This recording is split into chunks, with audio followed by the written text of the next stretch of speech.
الحمد لله رب العالمين والصلاة والسلام على سيد الأنبياء والمرسلين أما بعد فأعوذ بالله من الشيطان الرجيم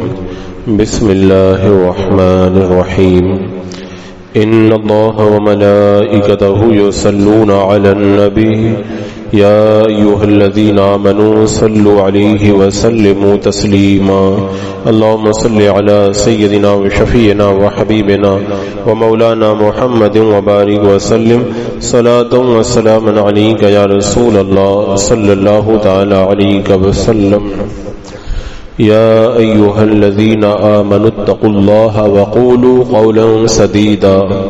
اے ایمان والوں اللہ سے ڈرو اور سیدھی بات کہو یصلح لکم اعمالکم ویغفر لکم ذنوبکم من یطع اللہ ورسولہ فقد فاز فوزا عظیما تمہارے اعمال تمہارے لیے سنوار دے گا اور تمہارے گناہ بخش دے گا اور جو اللہ اور اس کے رسول کی فرما برداری کرے اس نے بڑی کامیابی پائی۔ اہل ایمان کو یہاں پر خطاب کر کے حکم ہو رہا ہے کہ تقوی اختیار کرو اور سیدھی بات کہو، سچی بات بولو۔ ان دونوں کی تاثیر بیان کرتے ہوئے فرمایا کہ اگر تم یہ دو کام کرو گے تو تمہارے گناہ بخش دیے جائیں گے، تمہارے گناہوں کو اللہ تبارک و تعالی بخش دے گا اور تمہارے اعمال کو اچھا کر دے گا۔ اور پھر بعد میں یہ حکم دیا کہ اللہ اور اس کے رسول کی فرما برداری کرو گے تو بڑی کامیابی سے ہمکنار ہو جاؤ گے۔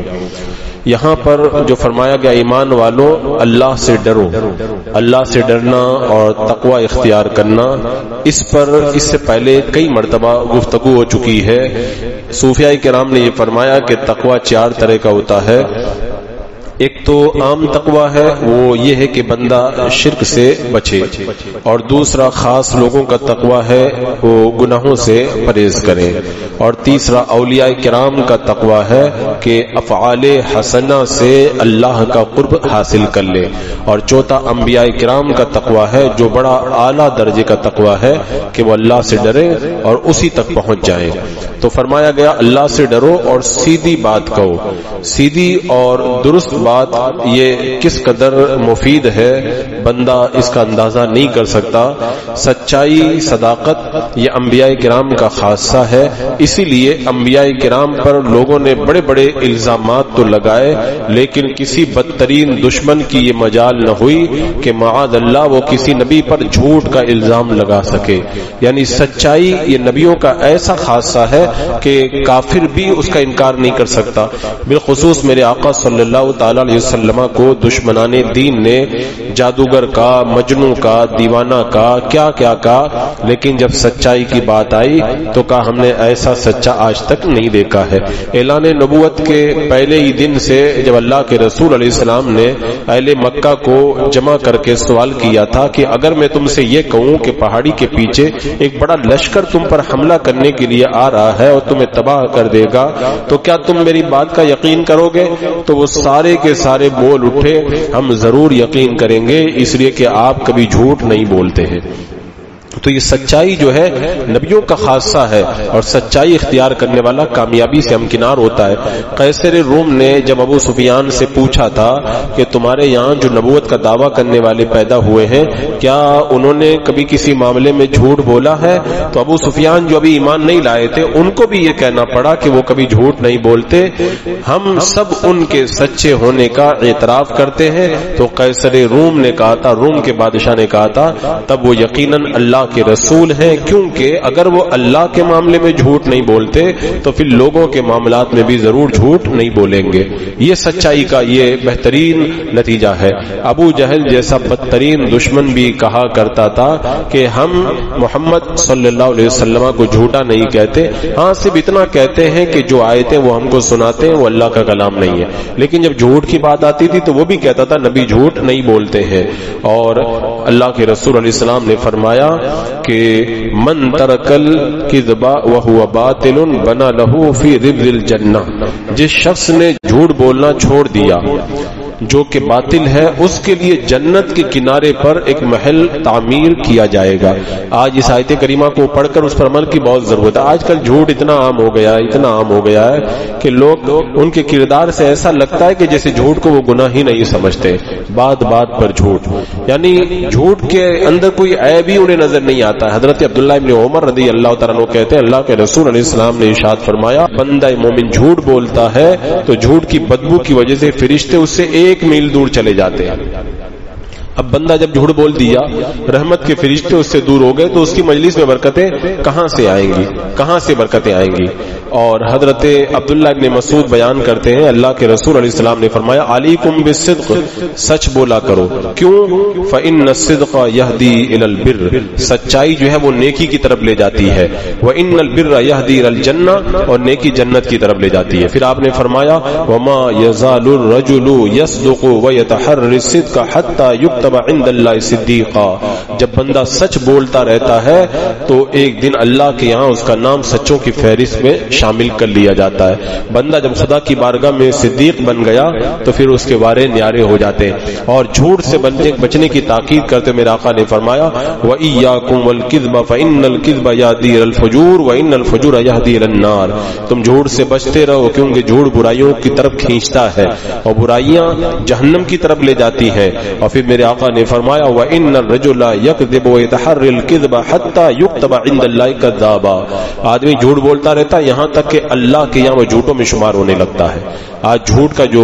ماحول بنا ہوا ہے، اسے ماحول میں سچائی کی طرف آنے کی بہت ضرورت ہے۔ سچائی اور صداقت ایک ایسی خوبی ہے جس سے انسان کا چہرہ بھی جگمگاتا ہے، دل بھی جگمگاتا ہے، اطمینان دل میں پیدا۔ جھوٹے آدمی کے دل میں کبھی اطمینان آپ کو نظر نہیں آئے گا، بے چین رہے گا وہ، اور جھوٹے آدمی کا چہرہ کبھی نورانی نہیں ہوگا، کیونکہ جھوٹ جیسے اندر کو خراب کرتا ہے ایسے باہر کو بھی خراب کرتا ہے، اور سچائی جیسے باہر کو جگمگاتی ہے ایسے اندر کو بھی جگمگاتی ہے۔ جب بندہ مومن تقوی اور قول سدید، اللہ نے فرمایا سچی بات کہو، سیدھی بات کہو، ان کا عادی ہو جاتا ہے تو دوسرے کام خود بخود اس کے صحیح ہونے لگ جاتے ہیں۔ کیونکہ جب بندہ یہ سمجھ جائے کہ مجھے جو ہے وہ جھوٹ نہیں بولنا ہے اور اللہ سے ڈرنا ہے تو پھر وہ کبھی گناہ کا کام نہیں کرے گا، غلط کام نہیں کرے گا، کیونکہ جب اللہ سے ڈرے گا تو بھی غلط کام نہیں کرے گا، اور صحیح بات کرے گا تو بھی غلط کام نہیں کرے گا۔ تو غلام کے لیے اطاعت اور فرما برداری کا ذریعہ کیا ہے کہ وہ اللہ کی بندگی کا حق ادا کرے اور ہمیشہ سچائی کا دامن تھام کر کے رکھے۔ ہر نبی اپنی امت کے لیے مطاع ہوتا ہے، نبی کی پیروی کی جاتی ہے، اور امت کا ہر فرد نبی کی تعلیمات پہ عمل کرتا ہے۔ اور میرے آقا علیہ الصلوۃ والسلام کے بارے میں رب نے کیا فرمایا؟ ما آتاکم الرسول فخذوہ وما نہاکم عنہ فانتہوا، جو رسول تمہیں دیں وہ لے لو، جن سے رسول تمہیں منع کریں اس سے رک جاؤ۔ اور میرے آقا کے بارے میں رب نے فرمایا نا کہ لقد کان لکم فی رسول اللہ اسوۃ حسنہ، نبی کی زندگی میں بہترین نمونہ ہے۔ تو سرکار نے جو سچائی کی تعلیم دی اور نمونہ عطا کیا، آج ہم سے دور ہو گئے۔ صحابہ کرام رضوان اللہ تعالی علیہم کے پاس میں ظاہری طور پر مال بھی نہیں تھا، تعداد بھی زیادہ نہیں تھی، اور اس کے باوجود بھی وہ کامیاب ہوتے تھے۔ کیوں کامیاب ہوتے تھے؟ کیونکہ وہ سرکار کے فرمان پہ عمل کرتے تھے۔ قیصر و کسریٰ کے بہادر ان سے گھبراتے تھے، یہود دولت مند ہو کر بھی ان کے سامنے ذلیل تھے۔ کیوں؟ صرف اس لیے کہ سرکار نے جو فرمایا اس پر وہ لوگ عمل کرتے تھے۔ اور اللہ کے رسول علیہ السلام نے سچائی کی جو تعلیم دی، اس حوالے سے ایک روایت بڑی لذیذ ہے۔ جب مکہ کی سرزمین پر صحابہ کرام پر ظلم بہت زیادہ ہونے لگا تو اللہ کے رسول علیہ السلام نے فرمایا حبشہ کی طرف ہجرت کر جاؤ۔ تو یہ کفار مکہ نے ایک وفد پھر ان حضرات کو لینے کے لیے بھیجا۔ یہ حبشہ چلے گئے صحابہ کرام تو کفار مکہ نے اپنے لوگوں کو تیار کیا کہ جاؤ حبشہ میں جا کے جو مسلمان حبشہ چلے گئے ان کو دوبارہ پکڑ کر کے لے کے آؤ۔ اب یہ لوگ وہاں سے گئے اور پھر نجاشی کے دربار میں جا کر کے اس کو بڑے بڑے تحفے دیے، اور پھر کہا کہ ہمارے کچھ لوگ ہیں بھگوڑے ہیں وہ ہمارے یہاں سے بھاگ کر کے آپ کے یہاں گئے، لہذا آپ ان کو ہمارے پاس میں بھیج دیجئے۔ اب نجاشی نے کہا کہ ایسے کیسے بھیج دوں، پہلے ان کو بلاؤں گا، تمہاری بات میں نے سن لی، ان کی بات بھی میں سنوں گا، اور دونوں کی باتیں سن کر کے میں فیصلہ کروں گا۔ اب جب بلانے کی باری آئی نا تو مسلمانوں نے اپنا ایک وفد ترتیب دیا، حضرت جعفر بن طیار رضی اللہ تعالیٰ عنہ کی قیادت میں نجاشی کے دربار میں حاضر ہوئے۔ تو یہاں نجاشی کے دربار میں جب حضرت جعفر پہنچے ہیں تو انہوں نے جو جرأت مندانہ باتیں کی ہے نا، اس میں سے ایک بڑی اہم بات میں آپ کے سامنے رکھوں کہ جب صحابہ کرام نے حضرت جعفر سے پوچھا کہ دربار میں جا رہے ہو، وہ پکڑنے کے لیے مکہ کے کافر آئے ہوئے ہیں، انہوں نے بڑے تحفے پیش کیے ہیں، تو کیا جواب دو گے؟ ان سے پوچھا جائے گا تو کیا جواب دو گے؟ حضرت جعفر نے کہا نقول واللہ ما علمنا وما امرنا بی نبینا، یعنی آپ نے فرمایا کہ بخدا میں وہی کہوں گا جو میں جانتا ہوں اور جس کا میرے آقا نے حکم دیا ہے۔ یعنی دشمن پکڑنے کے لیے آیا ہے لیکن کہہ رہے میں بات وہی کروں گا جو سرکار نے کہی ہے، اور فرمایا یہی غلامی کا شعار ہے، نتیجے کی پرواہ میں نہیں کرتا، سرکار کے فرمان پہ میں عمل کروں گا۔ تو اس طرح بندہ سرکار کے فرامین پہ جب عمل کرتا ہے، سچائی کا دامن تھامتا ہے، اسے عزت ملتی ہے۔ اب دربار میں جب پہنچے اور نجاشی نے بات چیت شروع کی تو حضرت جعفر نے جو باتیں نجاشی کے دربار میں کہی وہ بڑی لمبی چوڑی باتیں، میں اس کا خلاصہ آپ کے سامنے رکھوں۔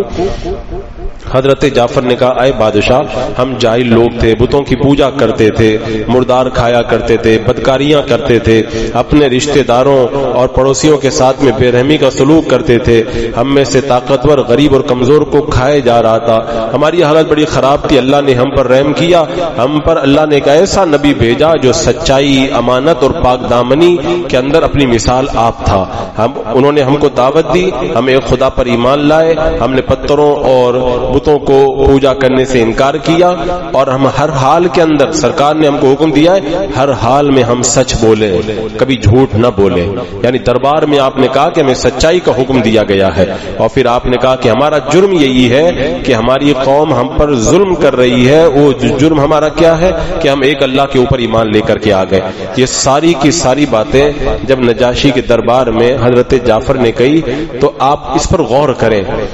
کہ ایک مظلوم بے وطن پریشان مومن ایک بادشاہ کے دربار میں کس طرح جرأت کے ساتھ اپنی بات کہہ رہا ہے اور جھوٹ نہیں بول رہا ہے، سچائی کو پیش کر رہا ہے۔ یہ سب کو اس لیے کہ اللہ کے رسول علیہ السلام کی تعلیمات پر انہیں بھروسہ تھا کہ بندہ جب سچائی پہ چلتا ہے تو اللہ تعالیٰ اس کی نجات کا سامان پیدا کرتا ہے۔ یہاں پر ایک بڑی دلچسپ بات ہے کہ جو مسلمان مکہ سے حبشہ ہجرت کر کے چلے گئے تھے ان میں سے کچھ لوگ دوبارہ مکہ واپس آ گئے، تو انہیں کفار مکہ میں سے کسی نے پناہ نہیں دی اور یہ ان کے مظالم سے بچ نہیں پا رہے تھے اور بڑا ان پر ظلم، کیونکہ پہلے یہ بھاگ کے گئے تھے دوبارہ مکہ آئے، بڑا ظلم ہونے لگا۔ ایک دن حضرت عثمان بن مظعون رضی اللہ تعالیٰ عنہ جو ولید بن مغیرہ کی پناہ میں ظلم و ستم سے محفوظ اور امان کے ساتھ رہ رہے تھے، یعنی ان کو ایک کافر نے پناہ دے دی تھی حضرت عثمان بن مظعون کو، انہوں نے کیا کیا، یہ دیکھتے تھے کہ مسلمانوں کو ستایا جا رہا ہے، ظلم کیا جا رہا ہے، تو ایک دن ان کے دل میں خیال آیا کہ میں بھی سرکار کا غلام، یہ لوگ مارے جا رہے ہیں، یہ بھی حضور کے غلام، تو یہ بڑے صبر کے ساتھ میں اپنی غلامی کی سزا بھگت رہے ہیں، آخر میں بھی تو سرکار کا غلام ہوں، پھر میں بھی اپنے آپ کو حضور کے لیے کیوں نہ قربان کروں۔ تو ولید بن مغیرہ کے پاس گئے اور جا کر کے کہا آج کے بعد میں مجھے تمہاری پناہ کی کوئی ضرورت نہیں۔ ولید نے کہا کیا بات ہے، کیا تم کو کسی نے ستایا ہے کیا؟ انہوں نے کہا لا ولکننی ارضی بجوار اللہ ولا اريد ان استجیر بغیری، کہا مجھے کسی نے ستایا نہیں ہے، کسی نے مجھ پر زیادتی نہیں کی ہے، لیکن میں اللہ کی پناہ چاہتا ہوں، اس کے سوا کسی کی پناہ میں نہیں چاہتا ہوں۔ یعنی آپ نے فرمایا کہ مجھے گوارا ہی نہیں کہ حضور کے دوسرے غلام ستائے جائیں اور میں آرام سے بیٹھا رہوں، کہا میں بھی ظلم برداشت کروں گا۔ تو آپ دیکھیں نمونہ کیسا فرما برداری کا انہوں نے پیش کیا کہ اگر ایک مسلمان پہ ظلم ہونا دوسرا مسلمان چین سے نہیں بیٹھتا۔ اور آج ہمیں دیکھ لیں، آج ہمارا کردار، ہمارے حالات کیسے ہیں، ہم اپنے آپ کے اندر مگنے، اپنے حال، اپنی چال اور اپنی کھال کے اندر اور اپنے مال کے اندر ایسے مگنے، ہمیں پرواہ نہیں کہ دنیا کے اندر کیا ہو رہا ہے۔ علامہ سبکی رحمۃ اللہ تعالی علیہ نے کہا تھا نا کہ اللہ نے ہاتھ اس لیے نہیں دیے ہیں خالی کہ تم جو ہے وہ خالی دعائیں کرو، اللہ نے ہاتھ دعا کے لیے دیے نا، تو ہاتھ اس لیے بھی دیے کہ ظالم کا گریبان پکڑو اگر طاقت رکھتے ہو تو۔ لیکن آج ہم اپنے حال چال کھال اور مال کے اندر ایسے مگن ہو گئے کہ مسلمانوں پر جو ظلم و ستم ہو رہے ہیں اس کے خلاف آواز اٹھانا ہم لوگ گوارا نہیں کرتے۔ تو یہاں پہ فرمایا گیا کہ یا ایھا الذین آمنوا اتقوا اللہ، ایمان والو اللہ سے ڈرو اور سیدھی بات کہو۔ سیدھی بات کے حوالے سے ایک روایت میں رکھوں یہاں پر، حضرت یعقوب بن اسحاق یہ بڑے پائے کے عالم تھے. ایک دن متوکل خلیفہ عباسی کے دربار میں بیٹھے ہوئے تھے تو ان کے دو بیٹے آ گئے. تو متوکل نے پوچھا کہ تمہیں میرے یہ دونوں بیٹے زیادہ پیارے ہیں یا امام حسن اور حسین زیادہ پیارے ہیں؟ تو بادشاہ کے دربار میں اگر کوئی بادشاہ کے بیٹے سے زیادہ کسی کو پیارا کہہ دے تو بڑا پھر الگ ماحول تھا اس وقت کا. جب اس نے پوچھا کہ میرے بیٹوں سے زیادہ پیار کرتے ہو کہ امام حسن اور حسین سے زیادہ پیار کرتے ہو؟ تو حضرت یعقوب بن اسحاق نے کہا خدا کی قسم مجھے حضرت علی رضی اللہ تعالیٰ عنہ کا غلام تجھ سے اور تیرے دونوں بیٹوں سے بھی زیادہ پیارا ہے. جب یہ جواب دیا تو متوکل نے اپنی دشمنی کی وجہ سے حکم دیا کہ یعقوب بن اسحاق کی زبان گدی سے نکال لی جائے, گدی کی طرف سے کھینچ کے باہر نکال لی جائے. اس وقت میں بادشاہ جب ناراض ہوتے تھے نا تو ایسے ہی ظلم کرتے تھے وہ, اور پھر ایسا ہی کیا گیا. آپ کی زبان کھینچ لی گئی, آپ انتقال کر گئے. اور ایک بڑے تعجب کی بات یہ ہے کہ یہ یعقوب بن اسحاق جن کو یہ سزا دی گئی یہ متوکل کے دونوں بیٹوں کے استاد تھے,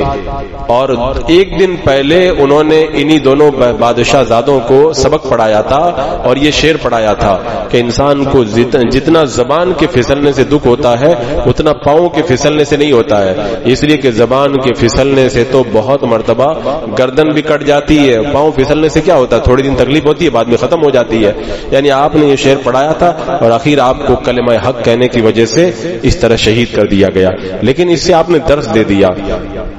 بات سیدھی کہو, جان چلی جائے لیکن بات سچی کہو, غلط بات زبان سے مت نکالو. غلط بات اگر تم نے کہہ دی تو کچھ دن زندہ رہ جاؤ گے, بعد میں تو پھر آخر مرنا ہی ہے نا. علامہ فضل خیر آبادی رحمۃ اللہ تعالی علیہ نے جب انگریزوں کے خلاف جہاد کا فتویٰ دیا تو جج کے سامنے مقدمہ چلا تو جج علامہ فضل خیر آبادی کے کان میں کہنے لگا ایک بار خالی اتنا کہہ دو کہ میرا فتویٰ غلط ہے, میں آپ کو چھوڑ دوں گا. علامہ فضل خیر آبادی نے کہا کہ میں حق بات کے علاوہ کوئی غلط بات نہیں کہہ سکتا, میں بات تو وہی کہوں گا جو صحیح ہے. میرا فتویٰ کل بھی سچا تھا, آج بھی سچا ہے, اور رہ گئی بات زندگی اور موت کی تو آپ نے فرمایا کہ شیر کی ایک دن کی زندگی گیدڑ کی 100 سالہ زندگی سے بہتر ہوا کرتی ہے. اور اس طرح آپ نے کالے پانی کی سزا بھگت کر کے آپ نے اپنی جان جہاں آفری کے سپرد کر دی, لیکن غلط بات کہنا آپ نے گوارا نہیں فرمایا. اور پھر رب نے کیا فرمایا, اگر تم تقوی اختیار کرو گے اور سچی بات کہو گے تو کیا ہوگا, اللہ تمہارے اعمال کو بھی سنوار دے گا, تمہارے گناہوں کو بھی معاف کر دے گا, اور جو اللہ اس کے رسول کی اطاعت کرتا ہے نا وہ بڑی کامیابی پا لیتا ہے. یہاں پہ ایک بات میں یہ بھی عرض کر دوں کہ یہ جو آیت کریمہ ہے یا ایھا الذین آمنوا اتقوا اللہ وقولوا قولا سدیدا, اور اس کے بعد والی جو 2 آیتیں میں نے پڑھی ہیں آپ حضرات نے دیکھا ہوگا جب نکاح ہوتا ہے تو نکاح کا خطبہ جب پڑھا جاتا ہے تو نکاح کے خطبے میں یہ دونوں آیتیں پڑھی جاتی ہیں. مجھ کو یہ سمجھ میں آتا ہے نکاح کے خطبے میں یہ 2 آیتیں خاص طور سے اس لیے پڑھی جاتی ہیں کہ پہلے کہا جاتا اللہ سے ڈرو اور سیدھی بات کہو, اس لیے کہ عام طور پر شادی کے بعد میں جو گھر ٹوٹتے ہیں نا وہ غلط بات کی وجہ سے ٹوٹتے ہیں. میاں بیوی کا جھگڑا جو ہوتا ہے وہ غلط بات کی وجہ سے ہوتا ہے, ساس بہو کا جھگڑا جو ہوتا ہے وہ غلط باتوں کی وجہ سے ہوتا ہے. اگر میاں بیوی بھی قول سدید سیدھی بات صحیح بات کریں, اگر ساس اور بہو اہل خانہ سب سیدھی اور صحیح بات کریں تو نہ ساس بہو میں جھگڑا ہوگا, نہ میاں بیوی میں جھگڑا ہوگا, نہ طلاق کی نوبت آئے گی, نہ کچھ ہوگا. اب آج کل تو سیدھی اور صحیح بات جب گھروں میں رہتی نہیں ہے تو پھر معاملات بگڑتے ہی تو ہیں. ادھر جب ساس بہو کے درمیان جھگڑا پیدا ہوا تو کوئی تو اپنے بیوی کی طرفداری کر رہا ہے, کوئی اپنی ماں کی طرفداری کر رہا ہے. سیدھی بات کہنے کے لیے بندہ تیار نہیں ہوتا, میں بیوی کو ناراض کروں یا ماں کو ناراض کروں, اور پھر ہوتا وہی ہے کہ گھر ٹوٹتے ہیں. تو نکاح کے خطبے میں پہلے ہی بتا دیا جاتا ہے تمہارا نکاح تو ہو رہا ہے لیکن یا ایھا الذین آمنوا اتقوا اللہ, اللہ سے ڈرتے رہنا اور سیدھی بات کرنا. اگر ایسا کرو گے یسر لکم اعمالکم ویغفر لکم ذنوبکم, اللہ تبارک و تعالی تمہارے اعمال کو بھی اچھا کر دے گا اور تمہارے گناہوں کو بھی بخش دے گا, اور پھر تم کو بڑی کامیابی ملے گی اللہ اس کے رسول کے فرمان پہ چلو گے. اور دنیا میں کامیابی یہ ملے گی کہ تمہارا گھر بسا رہے گا, اور آخرت کی کامیابی تو پھر بہت بڑی کامیابی ہے, اللہ جنت الفردوس میں مقام عطا فرمائے گا. تو یہ نکاح کے خطبے میں خاص طور سے جو آیت کریمہ پڑھی جاتی ہے اگر اس کو دولہا اور دلہن اپنی زندگی کے لیے آئیڈیل بنا لیں اور اس آیت کریمہ کے اوپر جو تعلیمات ہے اس پر عمل کرنے کی اگر کوشش کریں اور عمل کریں نا تو انشاءاللہ ان کی زندگیوں کے اندر تلخیاں کرواہٹ نہیں پیدا ہوگی, چاشنی اور شیرنی ان کی زندگی کے اندر ہمیشہ نظر آئے گی. آج ہمارے گھروں کے اندر سیدھی بات کہنے والوں کی تعداد بہت کم ہو گئی ہے, سچائی بیان کرنے والوں کی تعداد بہت کم ہو گئی ہے, اور اس کا نتیجہ کہ گھر اجڑ رہے ہیں, خاندان بگڑ رہے ہیں اور پورا معاشرہ تباہ اضافہ ہو رہا ہے، لہذا نکاح کے خطبے میں پڑھی جانے والی اس آیت کریمہ کے درس کو اپنی زندگیوں میں اتارنے کی ضرورت ہے۔ بسم اللہ الرحمن الرحیم، اللهم صل علی سیدنا مولانا محمد وبارک وسلم، صلاۃ و سلام علیک یا رسول اللہ، یا اللہ یا رحمان یا رحیم العالمین۔ اپنے محبوب کریم رؤوف الرحیم علیہ الصلوۃ والتسلیم کے صدقے میں اعمال صالحہ کی توفیق عطا فرما، ہر گناہ ہر برائی سے محفوظ معمون فرما، ایمان پہ زندگی ایمانی پر خاتمہ نصیب فرما۔ ربنا تقبل منا انك انت السميع العليم وتب علينا انك انت التواب الرحيم، ان الله وملائكته يصلون على النبي يا ايها الذين امنوا صلوا عليه وسلموا تسليما، اللهم صل على سيدنا مولانا محمد وبارك وسلم، صلاة وسلام عليك يا رسول الله، سبحان ربك رب العزة عما يصفون، وسلام على المرسلين، والحمد لله۔